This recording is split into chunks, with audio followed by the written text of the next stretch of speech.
Hello everyone, and welcome to Soft Stories. If this is your first time joining us, I'm Stratton, and in this series I share with all of you the joy of reading a book, both in the purest sense of understanding the story and coming to it through that experience of going page by page, but also, hopefully, in the more physical aspects of enjoying the feel of the cover and the scent of the pages. It's a hard thing to get across on video, and I'm still not entirely sure whether I've truly been able to capture that, but I hope at the very least that the experience is a pleasant one.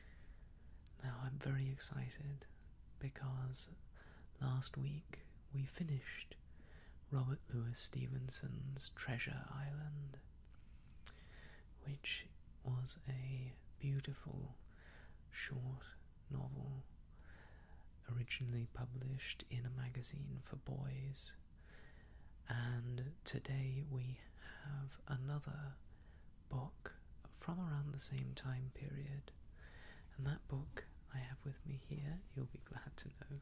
It would be hard to read from it if I didn't. This is Real Grit by Silas K. Hocking, and the K, I believe, stands for Kitto, which is a name that I would otherwise be entirely unfamiliar with, so it's interesting to see it here. Silas Hocking was an author and a Methodist priest in the late 1800s and early 1900s. I believe he lived until 1935, and his writings are very much coloured by that. I think we definitely get a sense of his views on morality and his beliefs about the world through his book. Now, this is the only Hocking book that I have ever had the pleasure of reading. I know from the interior cover here that he has written many others, and I believe that he was well known in his time, though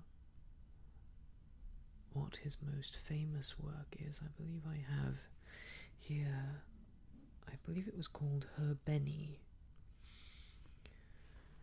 and though I'm not familiar with that one, I have read and enjoyed Real Grit about 3 times over the course of my having had this original copy. Now, I don't believe this is the first printing, just like our Treasure Island. If I had a first printing, I would be a very happy man. But just like Treasure Island, it's a little difficult to discern exactly when this copy was published, because this book does not contain a copyright page that lists the printing date of this particular run. So I don't exactly know. I know that Real Grit, not to be confused with True Grit, which is another book entirely about an entire other style of living. I know that Real Grit was originally published in 1887, and I know that this particular copy was gifted to a young man by the name of Fred Edwards.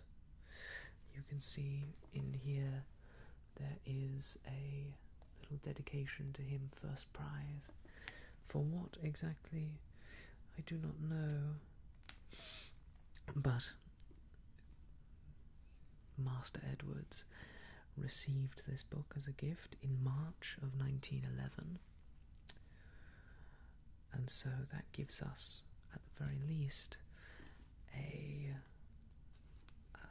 latest date that it could have been published. So I suspect it was sometime in that year or the year before that this particular one came into existence. But how it came into my life is a different story entirely. I was on holiday with my family, which was a wonderful experience. We were canal boating, which, if that's something that you're not familiar with, England and some parts of North America as well are covered with canals which used to be used for the shipping of goods but are now mostly used for recreation, where water was diverted from its natural course and into these systems of waterways, artificial waterways, that boats could be brought up and down, and you adjust the elevation of these waterways through a series of locks, where the boat would go into the lock, and then the lock would fill with water or empty to raise the boat or lower the boat to the next waterway. So holidaying on a canal boat and puttering around from place to place is a really wonderful experience. You don't go particularly quickly, but you get to see the countryside and you get to experience life on a boat, which I loved.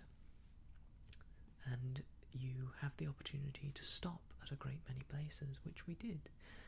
And one evening we had made berth somewhere along the canal, and we had gotten out of the boat and wandered along the towpath, because before these boats were motorised, they were pulled by horses or donkeys, so along one side of each canal there is a towpath. And we had gone along the towpath and found a pub. I want to say that it was called the Golden Lion, but I cannot remember exactly. I believe lion was involved somewhere in there. So we had stopped for dinner, and I was admiring the bookcase, which was filled with older books, and at random I happened to see the spine for Real Grit, and it caught my eye. So I picked it out and flipped through it, and the story seemed interesting, about love and about a young man finding his place in the world, and as a young man finding my own place in the world. That was very interesting to me, and I have always had a great love for the era in which this was published, romanticised for sure, but it's always been something that I have enjoyed. And so I went to the man behind the bar and spoke to him briefly about it and asked whether I could perhaps purchase this book, because I was interested in reading it. And he smiled and he said to me that I should take it with the greatest of pleasure. And I did so, and it was one of those moments that really stuck with me, the small kindnesses of human beings. And I later saw on that same page where Fred Edwards was given his dedication, there is a small bit of writing up at the top right corner of this page here, and I don't know if you can see that, but it says 50p, £0.50, which leads me to believe, and because I have never seen another copy of Real Grit, or in fact any of Mr. Hocking's work in the wild, that it is not exactly a sought-after tome, but it was special to me, and remains special to me, though I haven't read it in some years now. So I'm really looking forward to sharing this book with you today, sharing the experience of going through it again, this story which meant such a great deal to me when I was younger. And in some ways I think it really sort of cemented my worldview, or at the very least changed the way that I think about hard work and life. And I'm sure that going through it with a more critical eye that I have nowadays, we will see some things which are questionable. I remember the female main character not having a huge amount of agency in the story, and there are, as one might expect from a book written by a Methodist priest, there are some overtly religious connotations in here, which is not necessarily a bad thing, but something to keep in mind as we go forward. I'm always fascinated by the way that the worldview of an author can affect their style of writing and the worldviews, therefore, of the characters that they create. So that is something to always keep in mind when you are reading on your own. Who wrote this? Why was it written? And what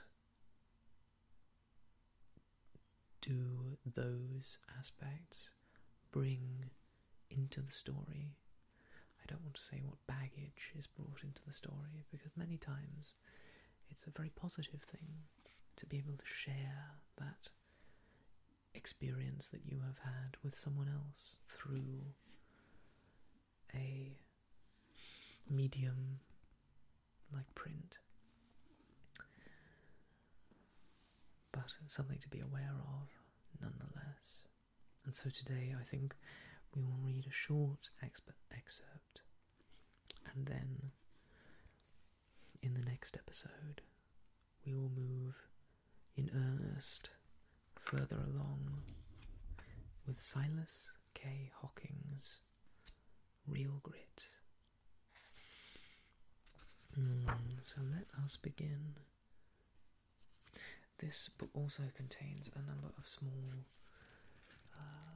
woodcut prints, which I was very attracted to at the time, and I'm sure they're part of why I fell so in love with this book, was those little moments where you turn a page and you come across something.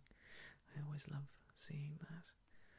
But this is a great example of what I'm talking about, because it is the main character, who we will find is a bit of a wastrel, and his love interest, neither of whose names I can remember at the moment, though we'll get to it shortly.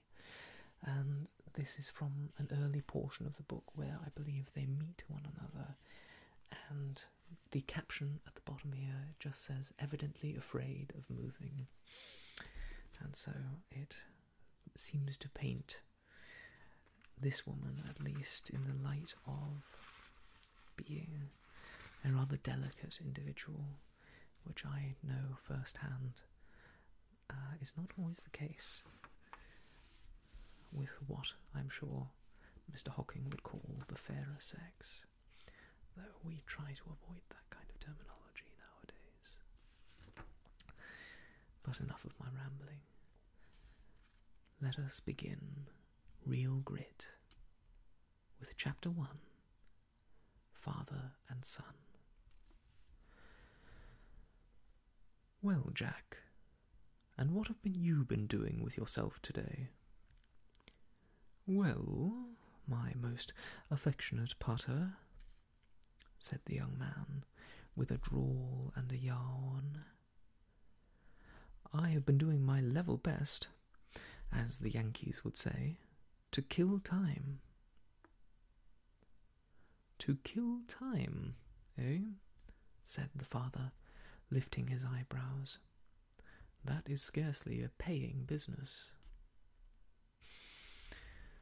"Well, no, I guess you're right," drawled the young man. "Especially as I haven't succeeded very well at it." "Do you find the time to hang so heavily on your hands, then?" said the father, with just a suspicion of concern in the tone of his voice. "Well, rather," said the young man, with another yawn. "Fact is, I think it's time I went to business." "Oh, nonsense," answered the father quickly. "I do not want you to be worried with the cares of business. You should enjoy yourself while you have the opportunity."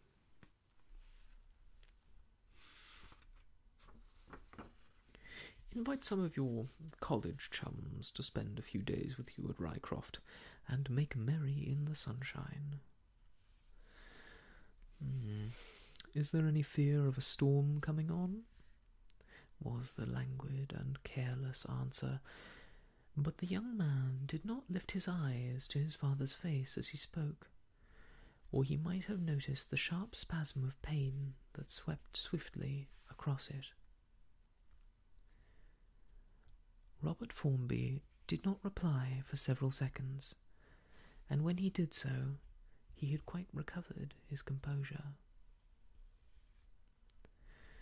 "You shouldn't talk of storms, Jack," he said. "When I die, I expect you will be the richest young fellow in the whole district." "And you, my dear old dad, should not talk about dying," was the quick rejoinder. "And what is more, now that we are fairly in for a talk, what is the use of worrying your life out to heap up wealth for me? Why not give up business and enjoy what you have made?" "My dear Jack," the father answered with a smile, "business is my very life. I am so accustomed to it, and have been for so many years, that it has become second nature. I should be miserable if I had nothing to do." "That's just what I am," said Jack with a laugh. "Not quite miserable, I hope," said the father, "and you will soon find plenty of things to occupy your time. The life of a country gentleman need not be an idle one." "No, I suppose not," was the answer. "But somehow I don't seem to get into the swing of it. I fear my tastes don't lie in that direction." "Might I ask in what direction your tastes do lie?" the father asked with a quizzical smile. "Now then, Dad, you have hit the nail on the head at last," Jack replied, as he rose slowly from the garden chair on which he had been sitting, and gazed, with a somewhat tired expression, across the rich expanse of country that stretched out before him. "Fact is, I don't think I have any tastes or ideas or plans or ambition, or anything, in fact. I'm just too lazy to do mischief. Even the effort of doing nothing almost overpowers me." "And yet you talk of going into business," said his father with a laugh. "Just by way of change," was the reply. "I've no doubt I would tire of it in a fortnight." "In less time than that," his father replied. "The fact is, Jack, you were not intended for business, and, thank heaven, if all goes well, you will have an ample fortune, so that there will be no reason why you should worry yourself." If all goes well? Jack questioned. What do you mean by that? Oh, nothing. Nothing at all, was the quick reply. Of course, nothing is absolutely certain in life, and my business is largely speculative, but I am morally certain, this time, to make the biggest haul of my life. And if you fail? Said Jack. We will not talk of failure, if you please. I've never failed yet. I've made all my calculations with great care, and left a wide margin for contingencies. And the stake is what? Jack, you are inquisitive, and Robert Formby gave a little laugh. Moreover, I am not going to vex you with business details. But if I am interested, and would like to know, why then, I am sorry to disappoint you, but the subject is too big to be explained in a sentence.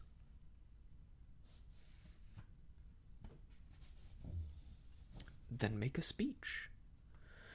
Why, Jack, I never knew you so persistent before. I think I'd better reconsider my decision relative to your future. Yes, do, and take me into partnership. How much capital would you bring into the concern? Jack shrugged his shoulders, then answered, All my fortune. Now you know the sum. Doubtful, but this much I will explain to you. I deal in futures. For instance, I have purchased largely next year's cotton crop, as far as our imports are concerned. Which crop, said Jack, doesn't exist. True, but I control our market, and so can command my own prices. Suppose the manufacturers should combine and resist you, which they won't do. So you're quite safe. Quite. But, there goes the dinner gong. Now, away and dress, and let business matters rest for the remainder of the day. It seemed to Jack a stupid thing to dress for dinner when only he and his father sat down to table. But Robert Formby was anxious to train his son in the way he should go, and as he fully intended him to be a country gentleman, he thought he could not begin too soon to practice his role. Mrs. Formby had been dead several years, and there had never been a daughter.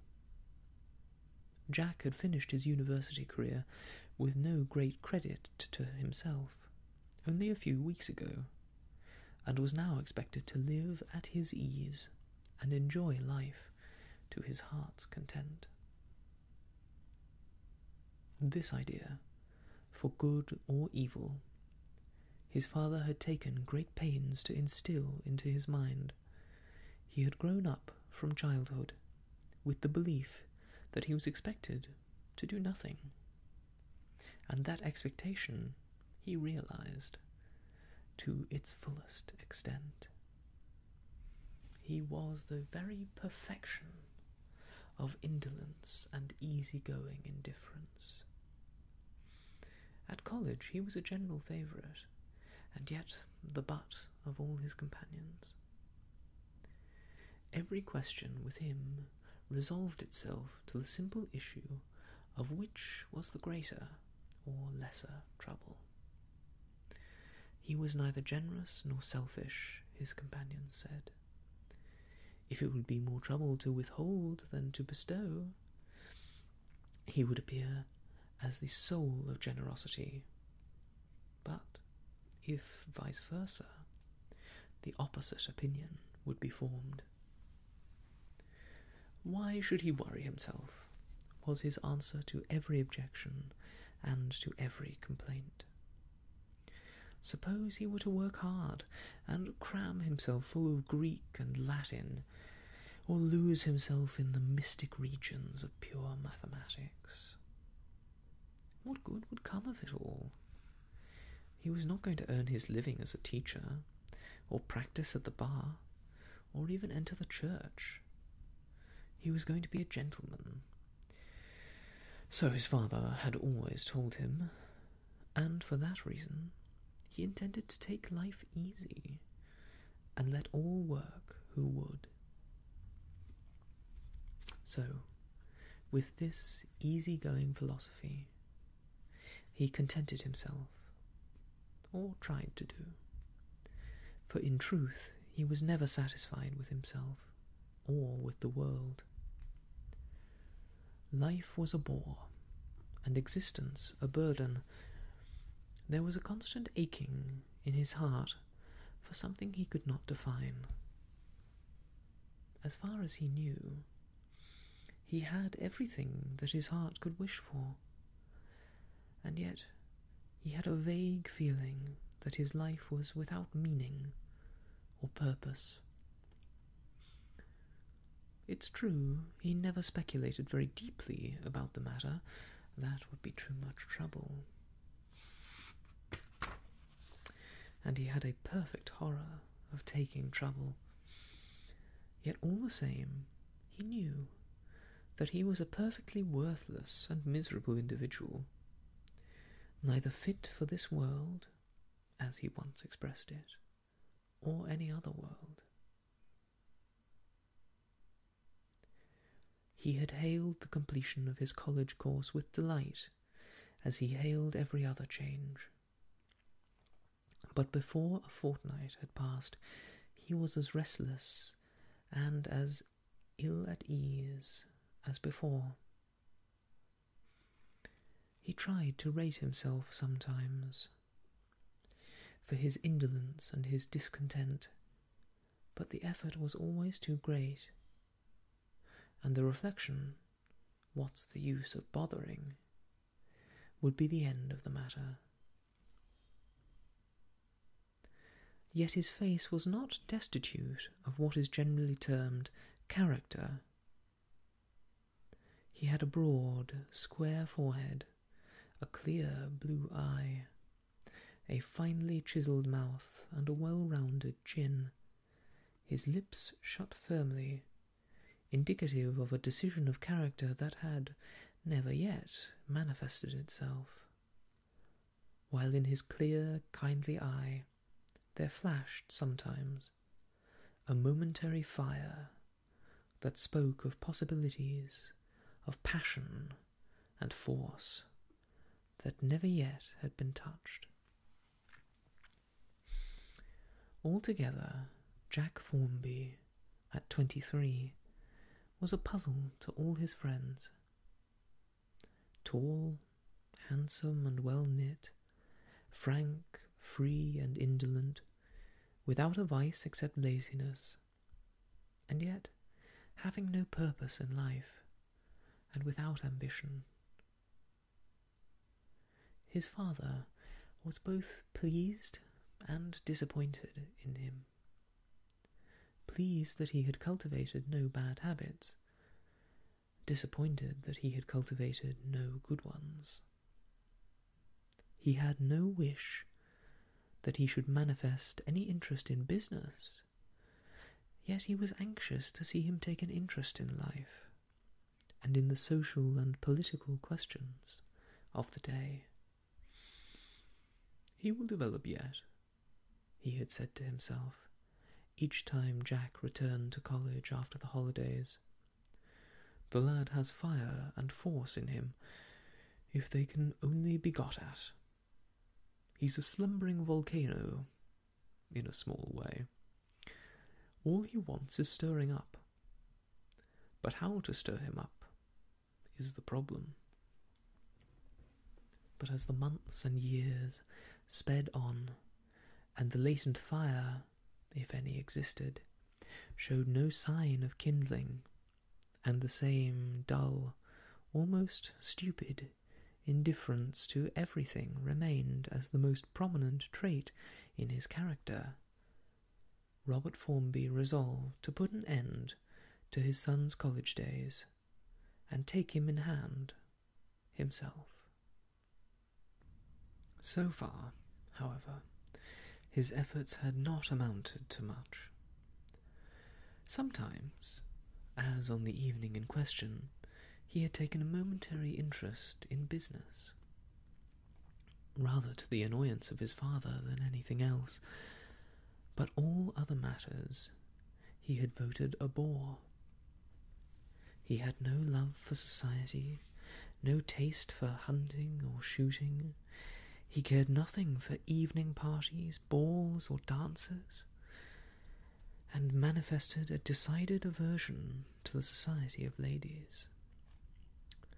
"Jack," said his father over the dinner table,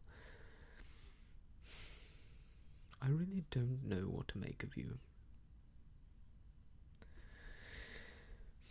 "No," said the young man with a drawl and a sly twinkle in his blue eyes. "I thought you were going to make a gentleman of me." "Well, that has been my aim hitherto," was the reply. "But you seem to take anything but kindly to the pursuits that most gentlemen indulge in." "But you know, my affectionate pater, that I can't bear to be worried." "And nobody wants to worry you," replied his father, a little bit impatiently. "But I should like to see you rouse yourself a bit, and take an interest in politics, or social science, or the pleasures of the field, or in anything, in fact. You're a man now, you know." "Aye," he answered, with imperturbable gravity. "I'm big enough, ain't I, and old enough, and fool enough. But really, my father, you have always told me to take things easy and enjoy myself. But, on your own confession, you're not enjoying yourself." "But that's not my fault," Jack answered, and suppressed a yawn. "I try to take things easily enough in all conscience. I never vex myself, or get into a passion if I can help it. The world is such a horridly stupid place, and is too big to be mended." "There you make a mistake, Jack. The world is right enough.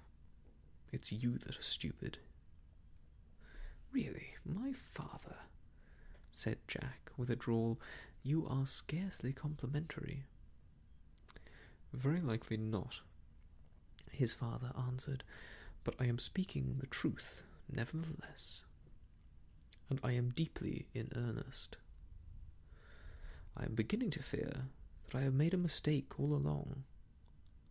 One doesn't like to confess that he's been in the wrong, and I have never admitted to it, even to myself before. But facts should be faced, however unpleasant." "But really, my father, you must excuse me, but I don't see what all this is leading to," Jack interposed. "Well, in plain English, I mean this. I fear, in times past, I have been trying to impress upon you what did not need impressing." "And what might that be?" Jack asked. "That you should take things easily, and never worry yourself about ways and means. If I had taught you self-reliance, and given you to understand that you would have had to depend on your own energies in getting through life, I am inclined to think it might have been better for the both of us." "Very likely," Jack answered, "but it's too much trouble to think out such a big problem as that. So, suppose we change the subject." Jack, you are almost provoking, his father answered. Nay, my father, but I don't like to see you worrying yourself over what can't be helped. Jack, you are my only child, his father answered, seriously, and I should like to see you take your proper position in society. But I will say no more about the subject at present. A word to the wise should be sufficient. To which class I fear I don't belong, Jack answered with a laugh. And now I'll take a few grapes, if you don't mind passing them. And so the subject dropped, and between the two was never renewed again.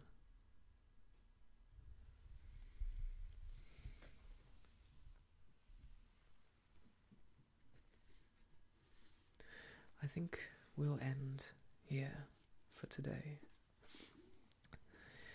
with this character study of Jack Worthing. No.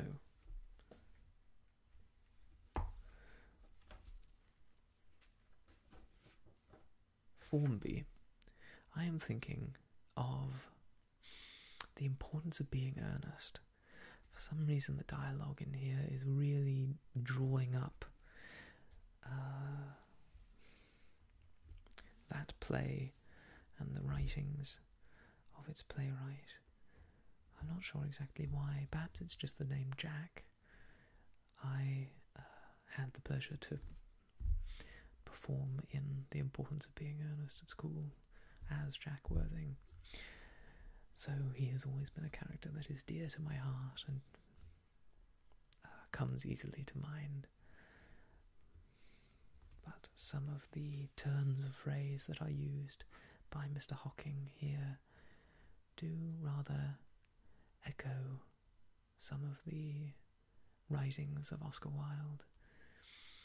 I'm not sure whether that's intentional or just a result of the time and place in which